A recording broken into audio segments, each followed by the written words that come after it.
So I'm going to share with you some of the tips that honestly I experienced for myself as I started to bring on a team to help not just my own business, but also our clients.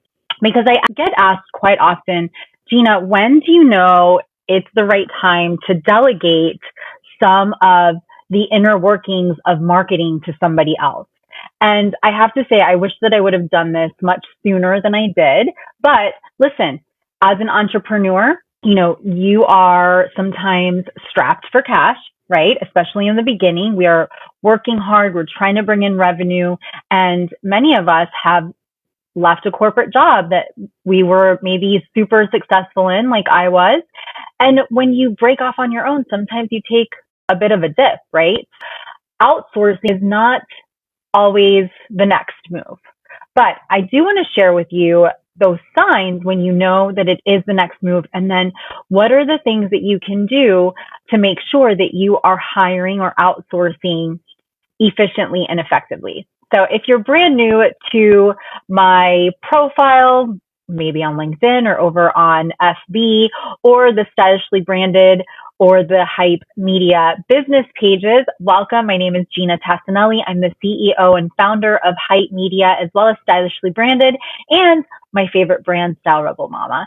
And I help together with my team establish experts, entrepreneurs, coaches, consultants, small businesses, national and personal brands to ignite your influence on social media by putting yourself out there in a way that is humanized so you make real connections, build stronger relationships, and get people to say yes to you.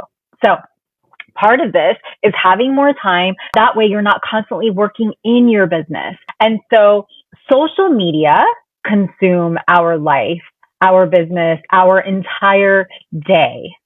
And when your business is taking off, even more so because you want to keep that momentum going, but you also need to make sure that you're providing your clients high quality deliverables, customer service. You are doing what you promised. And so if we're constantly spending time doing our own marketing, it gets in the way.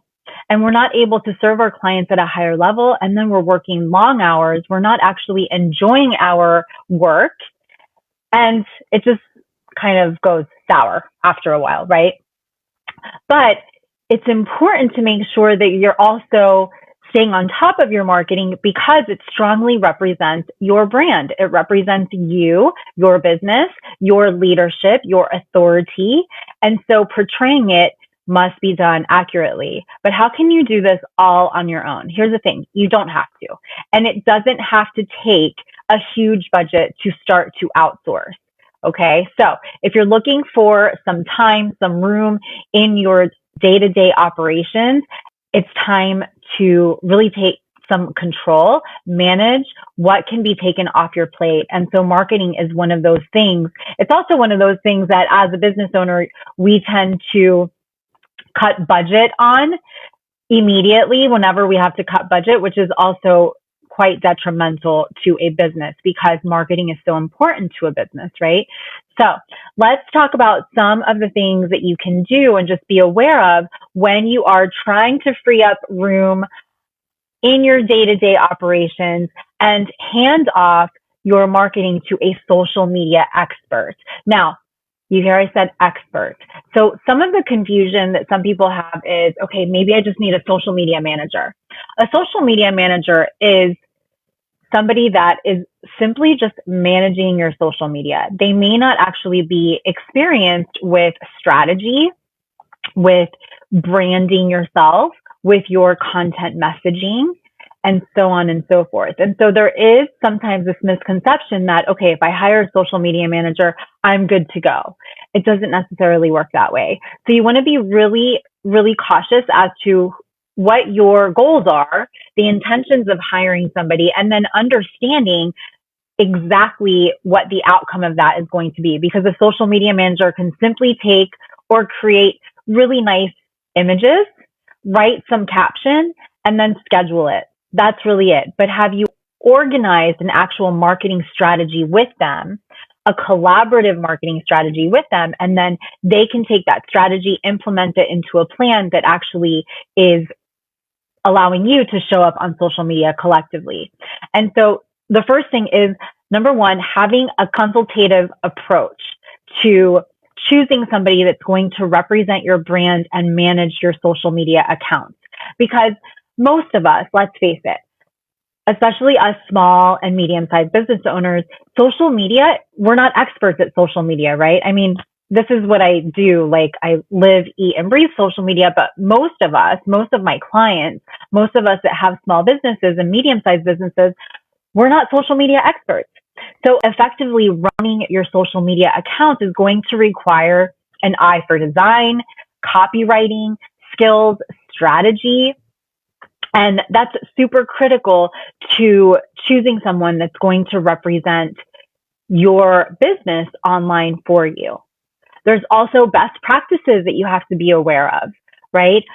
Everything from how much content, how much text should I actually put on an image? Where's the focus on this image? All of those things need to be done correctly. And so having somebody on your side that's working with you collaboratively to co-create a marketing strategy and a plan is going to be necessary. And so choosing the right social media manager, or I like to call it social media strategist or consultant, in order to do that, you need to ask plenty of detailed questions, right? So you want to make sure that they're going to understand your brand story, your company culture. Do they understand your target customer? I mean, this is going to be at least like an hour to a 90-minute call. And that's how we onboard our new clients. We do a long deep dive on your account, on your business, and not just on your business brand, but also on your personal brand to really understand you. Because if we're working with a small business owner, an entrepreneur, maybe somebody that has just, one or two people on their team, they most likely are going to be the face of their business, right? Unless it's a physical product, maybe not so much. But if it's a personal brand, so if you are a coach, a consultant, a realtor, an attorney, an accountant, anything like that, a speaker, an author, you're going to be the face typically of your business. So we really want to get to know you.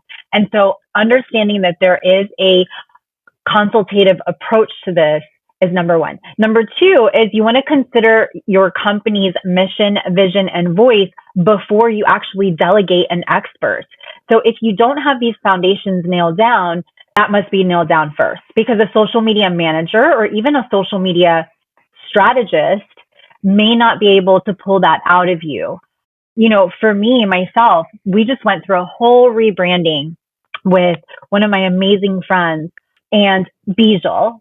And if you guys want her info, let me know, because she is the bomb, okay, when it comes to branding a business. And it was a deep dive. This was like a 12-week process. It's not something that just happened overnight, because you want to really dive deep into your core in order to align yourself with your business's vision and the business's voice. And so it's really, really important to consider that and to make sure that you have that foundation already set up for yourself. Now, we went through a whole rebranding, so we had already done this years ago. But as we've grown, as we have new programs, new ways of supporting our clients, we decided, okay, it's time to rebrand ourselves and really step things up to another level. Number three is you want to ask about what is their approval and content curation process. Okay, so for us specifically, we work ahead of schedule.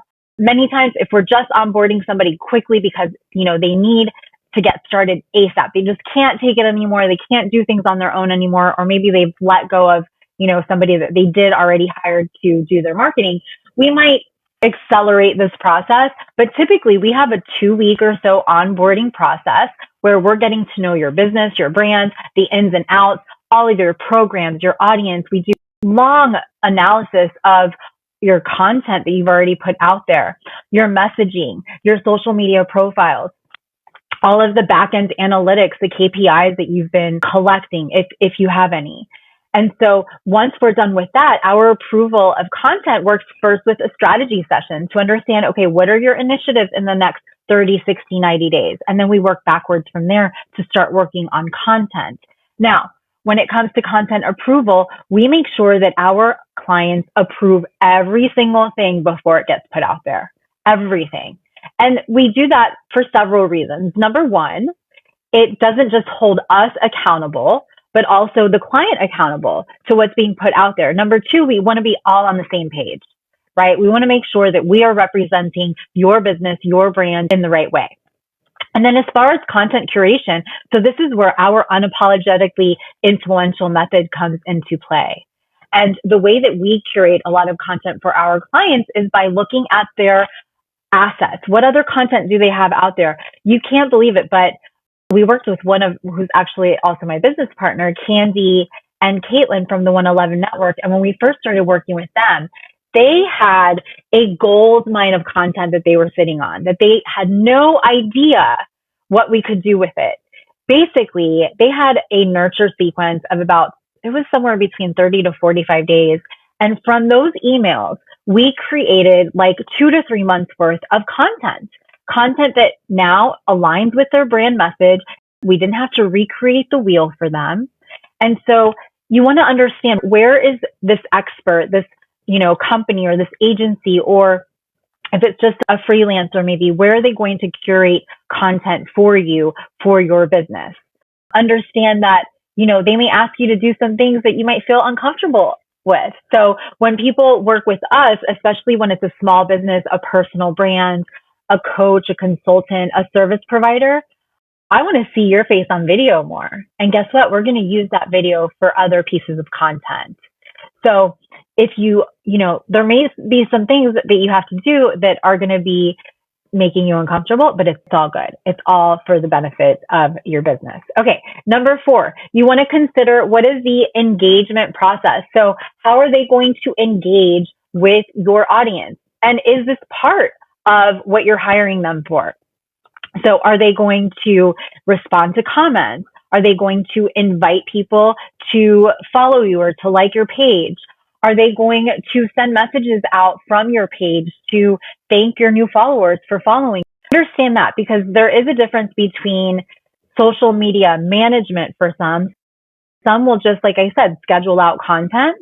Whereas when you work with somebody like myself, whether on a consulting, coaching basis, or even as your agency, we're going to actually do engagement for you. So it goes way further than just, creating pretty pictures and posting them out. There's a lot more to social media than that.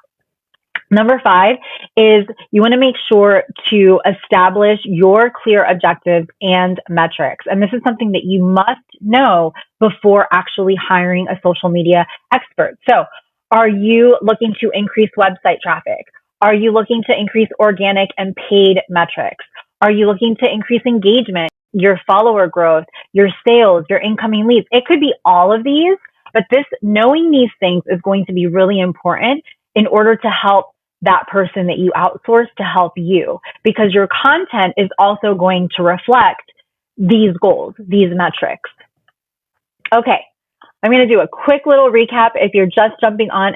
So what are the 5 things that you can make sure to do in order to delegate your social media to an expert or an agency? Number 1 is you want to have a consultative approach to this.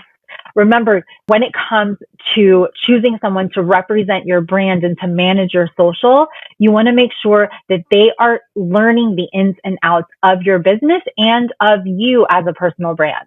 Number 2, you want to consider your company mission, vision, and voice before hiring anyone. These are foundations to having a business marketing strategy. So have that done. Work with a brand strategist if you don't, to make sure that that gets done before hiring or outsourcing your social media marketing. Number 3, ask about their approval and content curation and creation process. How far in advance are they working? Is it day to day? It shouldn't be. What is their strategy for making sure that they are on point, that their message is on point, that it's aligned with your company's vision? Number 4, you want to consider, are they going to engage with your audience, or are they just going to be creating content, scheduling it out?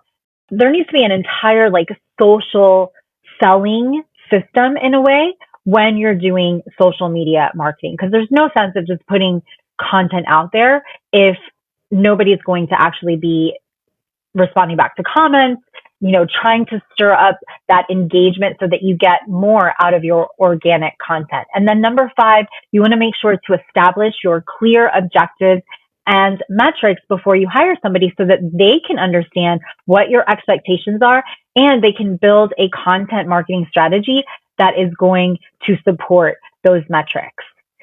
So if you are curious about how we can support you, whether as an agency or on a consulting basis, drop the word Ignite down below. And what I'd love to do is invite you on a personal brand and social media content audit call. It's 50 minutes with me. It's complimentary. And what we do is we go through your social media profiles and your content, and I really share with you where there are some gaps and how to close those gaps so that you get the most out of your social media marketing. All right, guys, I am out.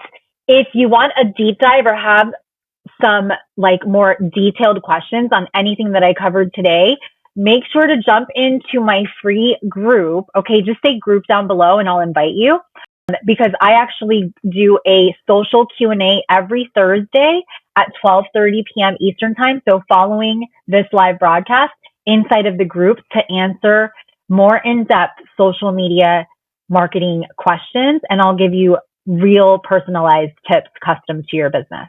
Okay, so I'll see you in there. See you next week here, same time, 12 p.m. Eastern time, Thursday. Bye, guys.